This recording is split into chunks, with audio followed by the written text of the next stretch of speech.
The necessity of reading, learning, growing on a day-to-day basis. You always have to strive to, well, build this muscle in here. Sure, we've got muscles all around. I don't know the number, hundreds, possibly thousands. You know, every little piece of our face or whatever has muscles.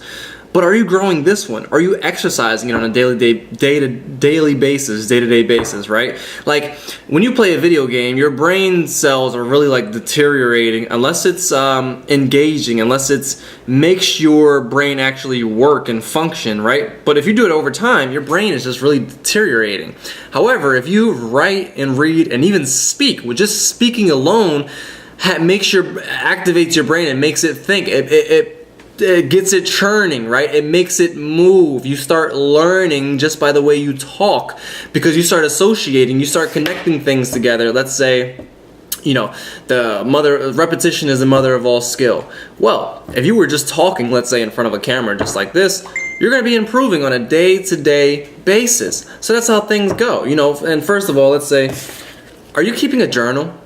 Journals are one of the most important things because it's like you're accomplishing 3 things at once, especially if you read out loud or write out loud, because you're writing, right? You're solidifying your thoughts onto paper, and then if you read it back, you're really, you know, reading, let's say, you're constructing your own mind while reviewing your past mind.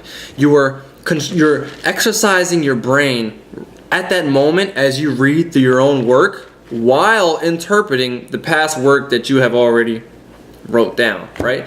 And then on top of that, if you read it out loud, well, that's a 3-in-1, baby. That's a triple threat. Those are the things that you have to do. So you always have to make sure that it doesn't have to be on a day-to-day basis, although that's what we do. It's almost like on an hour-to-hour basis. Grow, feed your mind, continuously write down your thoughts, whether it's a question or something that intrigued you, or maybe you just had a random thought and you thought to yourself, that's an interesting thought. I never thought of that before. Jot it down and then come back to it later, right? How do you say, sleep on it? Come back to it later, and then you'll realize just by you writing that thought down, coming back and reading it, and then saying it out loud, you're exercising your brain in a whole nother way. So that's just, let's say 3 of the things I would recommend, right? Read, write, and speak, or 4, and do it all in a journal.